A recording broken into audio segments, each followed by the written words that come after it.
The Poem of the Man God, the first year of the public life. Chapter 92. Jesus' lesson to his disciples near his home. 30th of January, 1945. Jesus is once again teaching his disciples, whom he has taken under the shade of a huge walnut tree, situated above Mary's garden, part of which is shaded by the protruding branches of the tree. It is a stormy day, and a storm is impending. That is probably the reason why Jesus did not go too far from his house. Mary comes and goes from the garden to the house, and each time she looks up and smiles at her Jesus, sitting on the grass near the tree trunk, surrounded by his disciples. Jesus says, "I told you yesterday that today's lesson would be on what was caused yesterday by a careless word. And here is the lesson. You must consider as certain, and it should be your rule when acting, that nothing of what is hidden will remain such forever. It is either God who takes care to make known the work of one of his children by means of his miracles, or by means of the words of just people who acknowledge the merits of a brother. Or it is Satan who, through the mouth of a careless person, I will not say more, reveals what good people prefer to say nothing about, so as not to provoke uncharitable situations. Or Satan distorts the truth in order to create confusion in the minds of people. Therefore, the moment always comes when hidden things are made known. You must always bear that in your minds, and may it restrain you from doing evil without, however, encouraging you to refrain from doing good. How often one acts out of goodness, true goodness, but human goodness. And as such, acting is human. That is, its intention is not perfect. One wishes it to be known to men, and one is worried and gets enraged, seeing that it remains unknown, and strives to make it known. No, my friends, do not do that. Do good and give it to the eternal Lord. He knows how to make it known also to men, if it is for your own good. If instead that should impede your just actions, owing to a burst of proud satisfaction, then the Father will keep it secret, and will give you glory in heaven, in the presence of all the celestial cohort. And never judge a deed by its appearance, never accuse anyone, because the actions of men may at times seem bad and yet conceal other reasons. A father, for instance, may say to his lazy glutton son, "Go away," which may seem hard and contrary to his paternal duties. But it is not always so. His "go away" is seasoned with bitter tears, shed more by the father than by the son, and it is accompanied by words and by the wish that the words may be true. You will come back when you are sorry for your indolence. And it is also an act of justice with regard to the other sons, because it prevents a glutton from squandering in vice what belongs also to the others. It is bad, instead, if that word is pronounced by a father who is at fault himself, against God and his own children, because in his selfishness he considered himself above God and deems he has rights also on the soul of his son. No, the spirit belongs to God, and not even God violates the freedom of the soul, which is thus free to give itself or not. All actions seem identical to the world, and yet how much one differs from another. One is justice, the other a faulty, arbitrary act. Therefore, never judge anybody. Peter yesterday asked Judas, "Who was your teacher?" Let him never ask that again, let no one accuse the other of what one sees in anybody. Teachers have the same words for all the pupils. How is it then that 10 become just and 10 wicked? It is because each adds of his own what he has in his heart, and that turns the scale towards good or towards bad. How can the teacher then be accused of teaching wrongly if the good he inculcated is negatived by the excessive evil reigning in a heart? The first factor of success depends upon you. The teacher works at your ego, but if you are not susceptible to improvement, what can the teacher do? What am I? I solemnly tell you that there will be no teacher more patient, wise, and perfect than I am. And yet, also some of my disciples, it will be said, who was the teacher? When judging, do not allow yourselves to be overwhelmed by personal reasons. Yesterday, Judas, who loves his region more than it is fair, thought I was unfair to it. Man is often subject to such imponderable elements as love for his fatherland or attachment to an idea.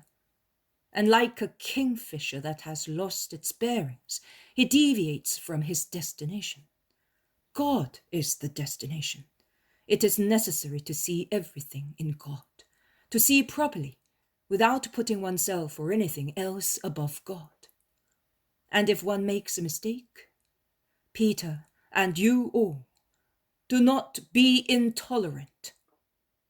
Have you really never made the mistake that hurts you so much when made by someone else? Are you sure? And supposing you never made it, what are you to do? Thank God and nothing else. And watch carefully and unceasingly, so that tomorrow you will not fall into what has been avoided so far. See, the sky today is dark because of an impending hailstorm. And looking at the sky, we said, do not let us go too far from home. Well, if we can judge things, which, however dangerous, are nothing as compared to the danger of losing God's friendship by sinning, why can we not discern where there may be a danger for our souls? Look, there is my mother over there. Can you conceive an inclination to evil in her? Well, since love urges her to follow me, she will leave her home when my love so wishes. But this morning, after asking me once again, because she, my teacher, used to say to me, son, let your mother be among your disciples.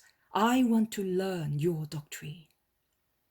She, who possessed that doctrine in her womb, and even before in her soul, as a gift of God to the future mother of his incarnate word, she said, but decide whether I can come without losing my union with God, and without my heart being corrupted by what there is in the world, and which you say penetrates with its stench, because my heart has always been, is, and wants to be only of God. I search my heart, and as far as I know, I think I can do it, because, and at this point unknowingly she gave herself the highest praise, because I find no difference between the spotless peace I enjoyed as a flower in the temple and the peace I have now within me, now that I have been a housewife for over 30 years. But I am an unworthy servant who does not know the things of the Spirit well, and is even less capable of judging them. You are the word, the wisdom, the light, and you may be the light of your poor mother, who is agreeable not to see you any longer, rather than not be grateful to the Lord. And I had to say to her, while my heart trembled with admiration, Mother, I tell you, It is not you that will be corrupted by the world, but it is the world that will be purified by you. My mother, as you have just heard, has been able to see the dangers of living in the world, dangers also for her. And you, men, should you not see them? Oh, Satan is really lying in wait, and only those on the alert will win. And the others? You are asking about the others. For the others, it will be as it was written. What was written, Master? And Cain set on Abel and killed him. And the Lord said to Cain, Where is your brother? What have you done with him? The voice of his blood is crying to me. Now you shall be accursed on the earth that has tasted human blood at the hands of a brother who has opened the veins of his brother, and that horrid thirst of the earth for human blood will never cease. And the earth, poisoned by that blood, will be more sterile than a woman withered by age. And you shall be a fugitive, seeking peace and bread, and you shall not find them. On account of your remorse, you shall see blood on every flower and blade of grass, on all waters and food. The sky will seem blood to you, and the sea blood, and from the sky, from the earth and the sea, 3 voices will reach you. The voice of God, of the innocent, of the demon. And you will kill yourself not to hear them. Genesis does not say that, remarks Peter. No, Genesis does not, but I do. And I am not mistaken. And I say so for the new Cains of the new Abels. For those who, not watching over themselves and the enemy, will become one thing with him. But none of us will be such. Is that right, Master? John, when the veil of the temple will be torn, a great truth will be written brightly all over Zion. Which, my lord? That the children of darkness have in vain been in touch with the light. Remember that, John. Will I be a son of darkness, Master? No, not you. But remember that, to explain the crime to the world. Which crime, Lord? Cain's? No, that is the first chord of Satan's hymn. I am referring to the perfect crime, the inconceivable crime, the one to understand which it is necessary to look at it through the sun of divine love and through Satan's mind, because only the perfect love and the perfect hatred, only the infinite good and the infinite evil can explain such offer and such sin. Do you hear that? Satan seems to be listening and shouting out of the desire to commit it. Let us go before the clouds burst with lightning and hailstones. And they run down the cliff, jumping into Mary's garden, while the storm begins to rain.